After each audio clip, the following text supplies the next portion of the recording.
This morning, the 2025-2026 GM survey came out, and I've been itching to react to it with y'all. I have not seen a single one of these other than getting the notification, so I'm excited to see what the GMs think.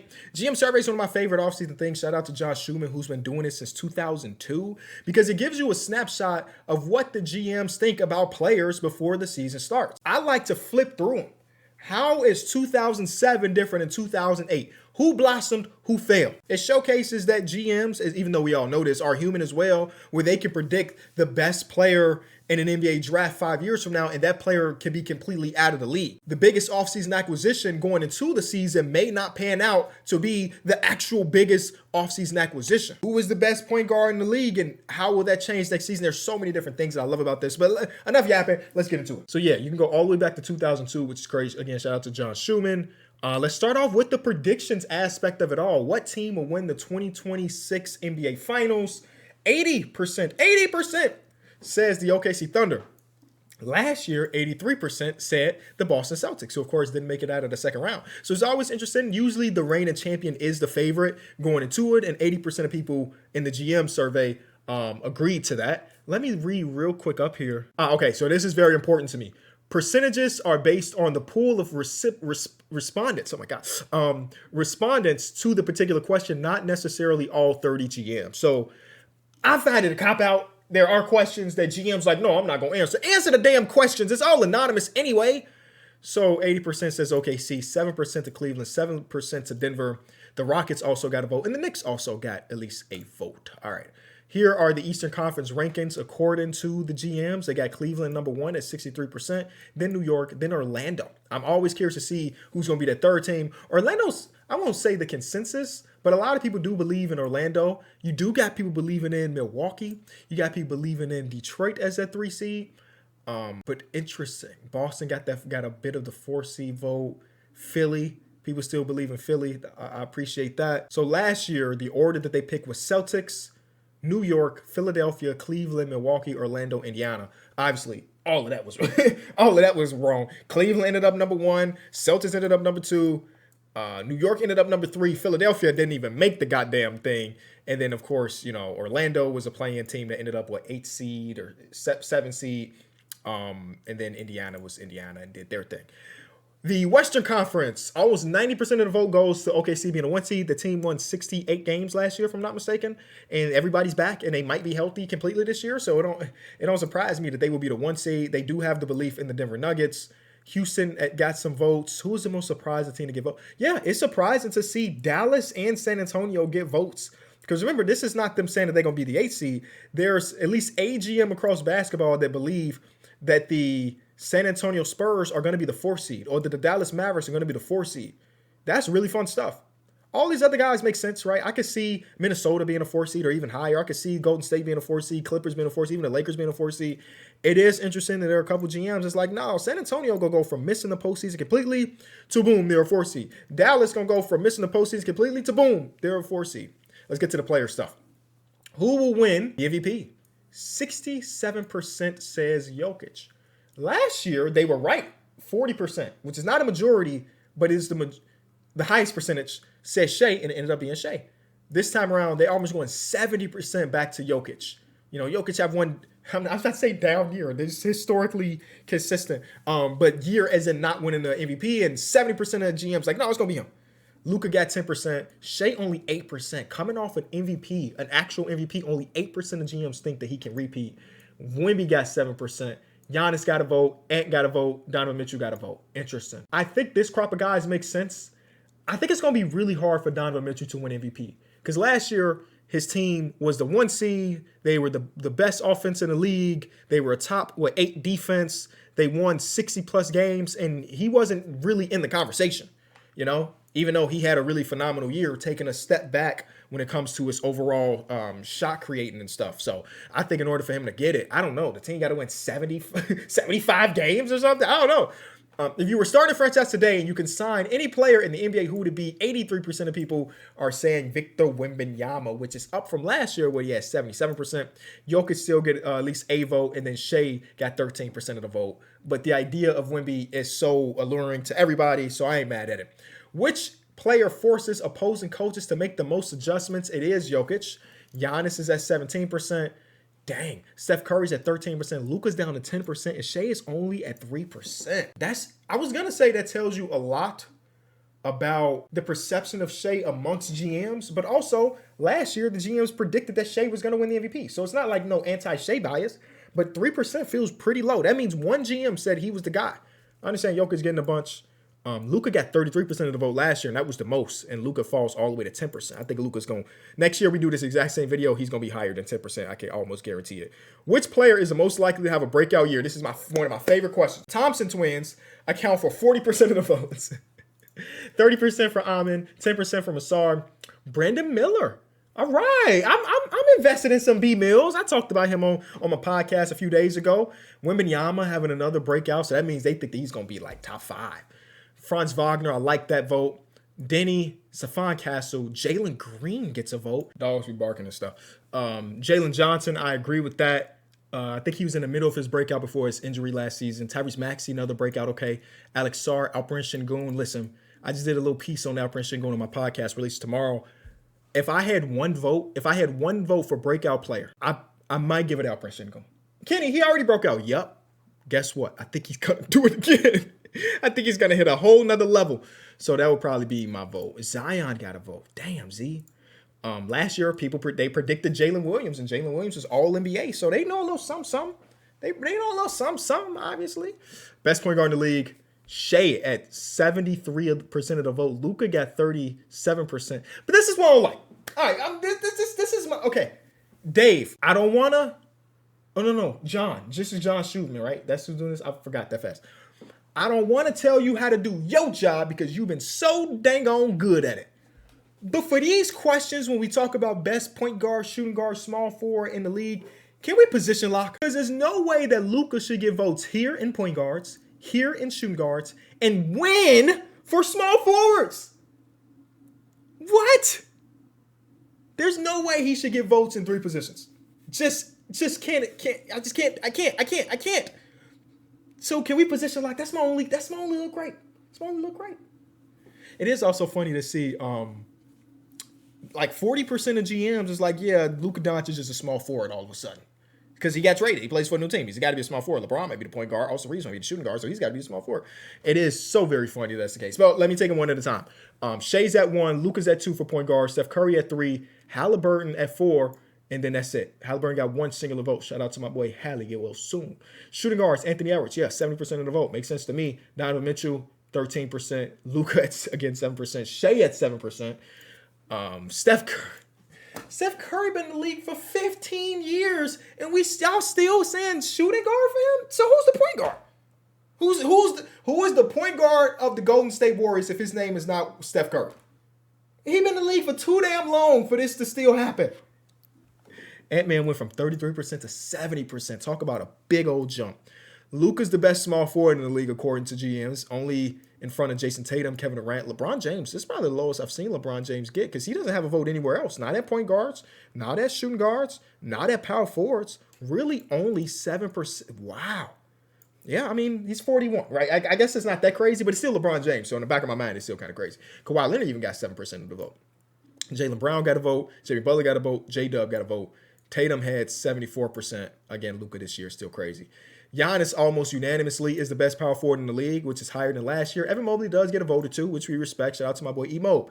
The best center in the league, almost unanimously, Nikola Jokic. 97% got to be the highest percent. Yeah, total, highest percent of total votes at a position. Jokic is nuts. And the center position is not like, it's not like we in 2007 no more. This is a really deep position between him, between Embiid, between Wemby, between, I can go on and on. But yeah, he's that guy. Giannis got a lot of votes and all those other guys. Offseason moves. Which team made the best overall moves this offseason? The Atlanta Hawks would also get my pick. They got 57 or 53%. You got 27 for the Houston Rockets, 10% for Denver, 7% for Orlando, 3% for Denver. I guess getting under that tax is really important to these GMs. One GM was like, yep, best offseason. No, what? Whether you think it's a good offseason or not is a different question. You think that offseason was better than Orlando's, better than Denver's, better than Houston, and better than Atlanta, the team that shed salary to get under caps? That was the best offseason to you? Who exposed this GM? That was probably them themselves. The year before that, it was OKC because they acquired Alex Caruso, Isaiah Hartenstein, and they went on to win the championship. Which one player acquisition would be the biggest impact? Kevin Durant, 73%. Yes. Desmond Bane at number 2 at 17%. But last year they did say Paul George, and that did not work out. Drew Holiday got a vote, Miles Turner got a vote, and Cooper Flagg got a vote as well. What is the most underrated? Player acquisition. Desmond Bane is number 1 at 17%, but this is always cool because it will be all over the place. Cam Johnson, Porzingis, Lonzo Ball, John Collins, Jordan Finney-Smith, Drew Holiday, Luke Cornett. Anybody here? Who if I had to take a vote? Sheesh. Underrated. Is it underrated when you give up 4 first-round picks to make it happen? I think people recognize Desmond Bane's value, but I guess that's right. Which team will be most improved? Orlando's number 1. Orlando was with the 8th seed last year. I could definitely see them being the top 4 seed this season. So that is an extreme amount of improvement from playoff team to a really good playoff team. Atlanta's number 2, San Antonio. 76ers, I understand why you would do that because they were all injured last season. And if you are a glass half full type of guy, you probably think that they can't be this injured this year, even though Jeremy Kane is already injured. The Pelicans are right. And then the year before that, they said Memphis, and Memphis went from one of the bottom teams to a playoff team. So you give that. Like, it was an injury-riddled season, but I keep forgetting that Memphis was in that 1-8 matchup versus OKC. It happened like the series is over like that, even though John Moran had kind of figured them out in his own words. What was the most surprising move? Has to be Dame. It has to be the Dame thing. I remember when that happened, we said on the podcast, said like, what the hell is this notification we're getting? First, it was Miles Turner with Milwaukee. We're like, how the hell they get that money to do that? And then boom, Damian Lillard stretched and waved. So that whole transaction accounted for 73% of the votes. The Atlanta-New Orleans draft day trade is the craziest one, I think.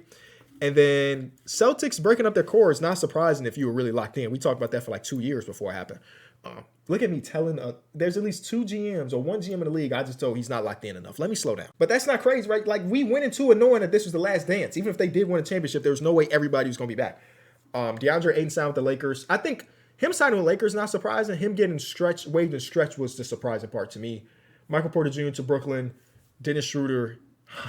Jan Hansen, yeah, that was pretty surprising in the moment. I give him that. Now we get to the rookies and international players who will win the MVP. Cooper Flagg got almost all the votes. Reece Shepard got half the votes. It was a weird year, the 2024-2025 year, so I'm not even mad at them having Reece Shepard. Nobody knew exactly what was going to happen. Which rookie will be the best in 5 years? They got Cooper Flagg. They had Reece Shepard last year, and they had James Wiseman 5 years ago. That's over LaMelo. That's over Ant-Man. That's over, wow. I can't tell you right now if James Wiseman is on a roster. Is he still, man. Which rookie was the biggest steal where he was selected in the draft? They got Kasparas Yakashonis, yeah, at pick 20. At one point in the middle of last college season, he was widely projected to be top 10, and he went at number 20. Ace Bailey at 5. People saw him as the second to third best talent in the draft, and he went to 5. Carter Bryant is cool. Johan Berenger is cool. Everybody got votes. Brooke Barnhizer, I've been watching him quite a bit between Summer League and then these first couple preseason games. I think OKC might have got a rotational player one day. Nobody's saying my favorite team's draft pick, huh? That's trash. Who is the best international player? Jokic. But Luka and Shea both got some votes. Who was the best international player not in the NBA? It's Sasha Vezenkov for the second year in a row. I remember back in the day when it was our boy Nico Mirotic got it for like a decade straight. You know, is it Nico Mirotic being Nico Mirotic? Bonga, Jetty Osman. Oh, Nico Mirotic's still here. He might be washed now. He kind of old. Kendrick Nunn, Eddie Tavares, Evan Fournier, Trey Lyles. Yeah, Trey Lyles did go overseas. Dang. Theo Maladone, Micic did go back overseas. And then this guy, Slim Jesus, is his nickname. I haven't seen much of him, though. Defense, who is the best defender in the NBA? Yeah. Rudy's still holding it down with a little bit of votes. Same votes as Evan Mobley. I feel like next year this will be flipped where Evan Mobley might be the only person getting the vote outside of Wembanyama next season. That's how crazy it is. He went from 40% of the vote to 80% of the vote when he only played half the season. That lets you know. Best perimeter defender, Dyson Daniels, Alex Caruso, Amin Thompson, Lou Dort, Drew Holiday, Asar Thompson. No notes. I don't know if I agree with this order, but these are guys that deserve to have votes for sure. Who's the best interior defender? Yeah, it has to be Wembanyama, right? Rudy Gobert still gets some percentage. I respect that. Evan Mobley, Zoo, and Anthony Davis. Most versatile defender, Amin Thompson Whoa, Amin Thompson is now taking Draymond Green as most versatile defender. Wow. Hey, man, things are shifting in the league, bro. Things are shifting in the league. I know Giannis got it last year, but I feel like Draymond Green has had this type of title for a decade. I guard 1 through 5. And like a lot of people be saying guard 1 through 5, and they can't guard 1 through 5. Draymond was really doing that. Giannis still gets some votes. Dyson Daniels, Evan Mobley, Wembanyama, OG Anunoby, and Lou Dort. Tumani Kamara got some votes, which I respect. Which is the best defense in the basketball? Yeah, OKC, Minnesota, Orlando, and Houston. If I'm not mistaken, Orlando or OKC was number 1, Orlando's number 2. I think Houston was number 3 last season. I can't remember who's number 4. I don't think it was the Timberwolves. I think they were 6. Who would have been number 4? I forget. Coaching. Do we just give Spoelstra a quick run real quick? He is still the best coach in basketball, according to the GMs. Coach Mark Daigneault making up some room, though. Ty Lue is still there. The best manager motivator of people. Eric Spoelstra still got that, but Ime Udoka is not far behind. Ime may take that, man. Steve Curry's there, Joe Mazzulla, Ty Lue. You got Kenny Atkinson, JB, Rick Carlisle. Oh, Rick Carlisle to get a single vote for best coach in the league, huh? Not one? Not one? Oh, no. Okay, no. He did get one. Okay. Yay. I'm no longer complaining. He got one. Nick Nurse got one. Whoa. Okay. Which head coach makes the best in-game adjustments? Ty Lue, shout out to him. I would agree with that. I think that Rick Carlisle deserves a little bit more votes. I ain't just saying that because they just went on the championship run and everything. But sometimes you go into that halftime locker room and they come out and they look completely different. And that's, in my mind, in-game adjustments. Which head coach runs the best offense? Okay, Rick Carlisle's there, baby. Shout out to Ricky Rick. Kenny Atkinson is up there. Chris Finch, Daigneault, Steve Kerr. Mike Brown. Wow. Mike Brown still riding on that Sacramento year where they were top 3 in offense. Okay. Quinn Snyder got some love. Really? I'm hating them. I'm joking. Defensive schemes. Give it to Daigneault. Give it to Ime is a good one. Ime is a really good one. Yeah, I would. Yeah. Ime will probably be my vote here. No disrespect to Marky Mark, but Ime will probably be my vote there. Best assistant coach. Mike Nori is number 1. He was number 1 last year with Sam Cassell. I guess Sam Cassell fell off. He's now 4th. Jeff Van Gundy is back in the league. Royal Ivy. You think Royal Ivy going to get a job one day, like an NBA head coaching job? Because a lot of the time this best assistant coach thing ends up being a player that 2 years down the line gets a head coaching opportunity. Borrego, Dame. I see some of these names. I need to lock in. I don't know this name. I know these other ones. Jawan Howard, of course. Chris Chen. Yeah, I know these other names. I don't know this guy. I remember Josh Longstaff, man. He used to be a Bulls assistant. I miss you. Or even, I don't know, Sean Sweetney. So I got to lock in on these 2 dudes and figure out who they are. Hey, what's Unseld Jr.? Bulls. Let's go. Is that the first Bull to get any vote today? Damn. All right. Which active player will make the best head coach one day? You know it's nobody other than Christopher Emmanuel Paul. I don't care about the rest. Yo, the miscellaneous stuff is pretty fun. Which team will be the most fun next season? Tied. Denver, OKC, Indiana. Oh no, this is not next season. They might just going off the high that we had last season, and they were number 1 last year. The Warriors, the Timberwolves, the Magic. Hey, there's a GM out there that loves grinded out defensive games, and guess what? I'm one in with you. Which team has the best home court advantage? I've never been to OKC for a game, but I've been in Denver for a game. Yes, and it's not even just the altitude, it's the arena, it's the atmosphere, it's the announcers, it's the intercoms, everything about it is pretty elite. The Knicks only get 7% of the vote. I've never been to Boston for a game. I've been to Cleveland for a few games, though. I like that. Which team have the best offense next season? The Cavs are number 1, OKC number 2, Denver number 3. No notes. Which team's level of success this season is the toughest to predict? I'm surprised this wasn't unanimous. I'm surprised this wasn't a unanimous vote. Who the hell knows if the 76 is going to be a 3 seed or an 11 seed? I ain't got the answers for it. Which team's the most promising young core? How can it not be OKC after a championship and they're still all like 25 and younger somehow? Which player is the most athletic? Anthony Edwards has been surpassed by Amin Thompson. Giannis got to vote. LeBron still got to vote at 40. That's nuts. Shaden Sharp, Asar Thompson, Victor Wembanyama. Best pure shooter. Shout out to Clay. But come on now. It's still Wardell, right? It still should be. Some of these I feel like should be unanimous. Fastest with the ball. De'Aaron Fox still number 1 in the league according to GMs. John Morant number 2. Tyrese Maxey. Jaden Ivey got a vote. Amin Thompson. Which player was the best at moving without the ball? How could it be anybody other than Steph Curry? Actually, I'm not mad at Duncan Robinson or Desmond Bain or even Michael Porter Jr., but they're not better than Steph Curry, but I understand why they would get a vote. Best passer, Jokic 1, Luka 2, Trey 3, and then James Harden 4. So they catching up because last year Jokic had 70%. Oh no, he's getting further ahead. He had 70% last year. Now it's up to 80. He's elite. Best leader, Steph Curry, Jalen Brunson. I mean, you take a pay cut for everybody else to get paid. I'm gonna say you're a good leader, damn it. Jokic, I don't know what his leadership style is, but I mean, it's got to be working somehow, right? Giannis, Shea, Bron, and then Mike Conley. Shout out to Uncle Mike. Shout out to Uncle Mike, man. Most versatile player in the NBA, Giannis and Wemby tied for 1. Bron got 7%. Evan Mobley and J-Dub all got 7%. You also got Kawhi, Jason Tatum, KD, Draymond, Yoke. Basketball IQ, Jokic. I need to go back and see when it switched from LeBron and Chris Paul to Jokic almost exclusively because that happened. Couple more. Which player would you want taking a shot when the game is on the line? Steph Curry got some votes. Kevin Durant, Tyrese Halliburton. I would expect the Tyrese Halliburton to be higher than 13%. I won't lie. After that run that he just had, even if you believe it or not, that run was just so crazy with the game winners that out of respect to that run, I would have gave him my vote, even though Steph Curry still exists. Here, Halliburton. Here's a vote, goddammit, because that run was crazy.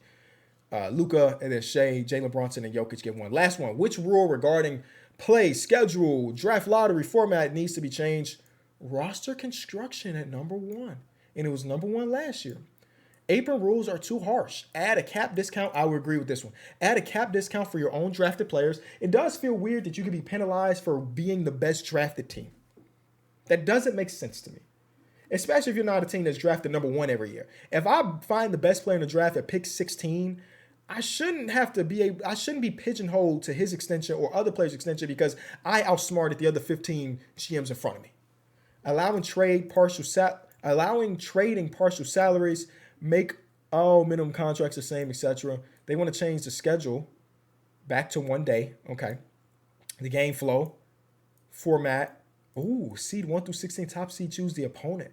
Hey, there's some people that's trying to shake the league up, huh? Draft system can't draft in top 6 for 3 straight years. Shouldn't reward losing. That sounds like some teams that be in the playoffs every year, don't it? Higher penalties on cap circumvention. Ooh, somebody been reading them Pablo Torre stories. And then the schedule, fewer back-to-backs, no home road back-to-backs. I feel like we've been getting rid of a lot of those. But also receiving votes, eliminating more G League experimentation, no disqualifications on 6 foul, 1 shot plus ball.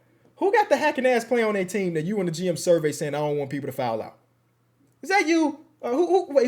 LaMelo Ball fouled out the most last season. Is that Charles Lee talking about I don't want players to foul out no more? All right, that was fun. Catch me again next season when we do it all again.